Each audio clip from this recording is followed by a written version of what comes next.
Hey, here's an update on what's going on. If you remember, the ones over here are the golden reachers, and the ones over here are the less than A minuses. Lion's mane family, and I think shiitake family here, descendant.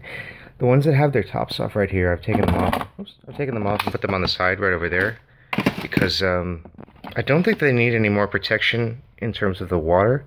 Now, again, this phone is a bit of a potato here, but if you can see or make out any kind of reflection of water in there, that's the water is held in suspension where it is because the mycelium is now hydrophobic, so it's keeping the water. Let's say there's a drop of water right there, it would keep it right there rather than falling to the bottom. Gravity, just because it's forcing it to stay in place but away from the mycelium. These all show really solid rhizomorphism, and these I think got done a little bit quicker. But if you notice, there are still some little patches here that I'd like to see covered just a little bit more. Again, and these little things here, I'm hoping they're because of the vermiculite protective layering on the top. These, if you notice, all of them have this little. They're not colonizing on the top, and that's by design because they put that little centimeter or so layer of vermiculite just to protect it against contaminants and other sorts of things. These are in the, well, I actually lined it up from kind of most done to getting there, and then this is probably the least done out of this whole thing. So showing growth in pretty much everywhere except for the bottom. And take a look at this one. So it's kind of a range from, this is the one that's second to be done, I guess, kind of, and then this is the last to be done. These are the last to be done. Temperature, again, is 80 degrees. I try to get a little bit below 80.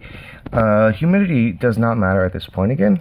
And it's just, anything above 80 is pretty much, you're asking for contaminants, but it's also, you're also going to get rhizomorphism just much more intensely than a little bit less temperature. In other words, this is going to, these probably grew a little bit faster than some others if they kept them at a lower temperature.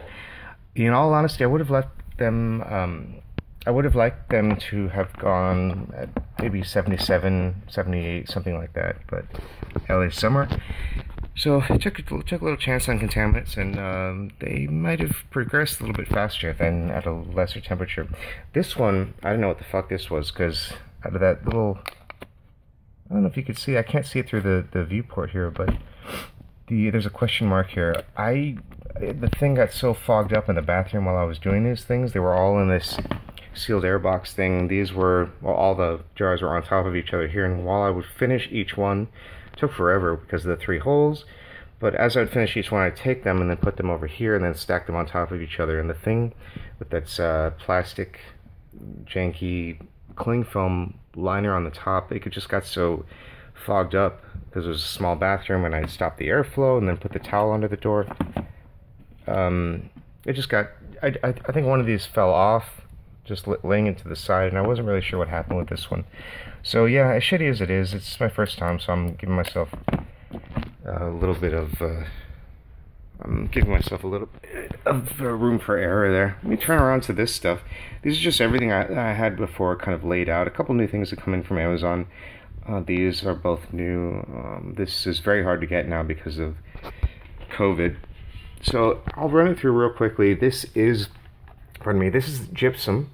That is to help with the pH balance. I think it's to lower the pH balance a little bit so that it's a little bit more acidic than it is alkaloid. This is a scale. I'm hoping it goes above 100 grams, but it seems to be very accurate below that, in fractions of grams, which is great, or 1/10 of grams.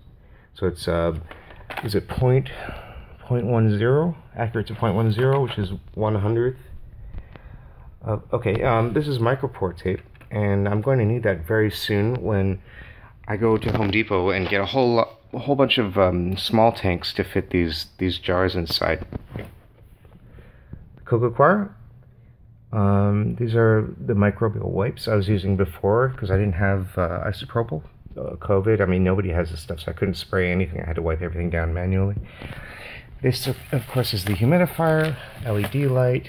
This is for the actual light that fits in was supposed to fit in this whole top tank thing, but I'm not going to use it anymore, I don't think.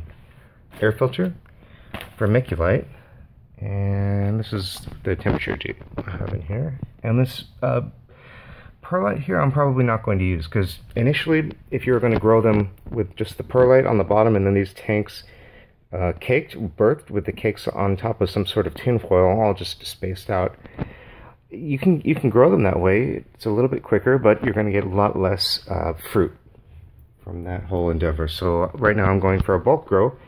And a bulk grow, I'm not going to be using this tank. I'm probably going to be using a whole bunch of shoe boxes. So I'm thinking 4 shoe boxes, another 4 to cover them, to make them into mono tanks, and hopefully I can figure out a way without a drill to poke a bunch of holes and then use this tape to cover those holes so that no bacteria contamination can get in.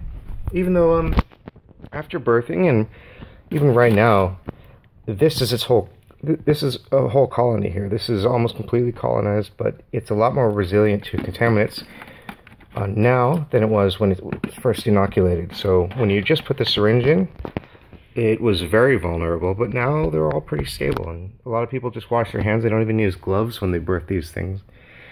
So I guess the first step is to wait a couple days. Oh, let me show you this one. This one's a particular...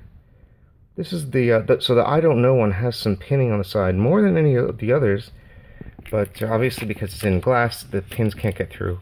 Initially I thought that these were some sort of contamination when I saw just a yellow thing smashed up against the glass wall, but it turns out to be just pinning, which is, thank the Lord. And I'm not sure why I brought that up, but yeah, these things are almost ready to go. I'm just going to give them another few days to let them all finish up. And the shoe boxes, I'm probably going to, out of these 18, I'm probably going to cut that one out, because I don't know exactly what that is and I don't want to mix them up. These less than A minuses are probably going to go into probably a 4, and then I'll use one of these, maybe another one of these less than A minuses as a grain to grain transfer. So that'll be 1 shoebox. And then 4, 4, and 4, making 12 as the rest of them. So that's 4 shoe boxes in total. I'm still not exactly sure of the levels that I need to mix this up with that. Most people do a ratio of, is it 1 to 2? I think it's I think it's 1 to 2 vermiculite.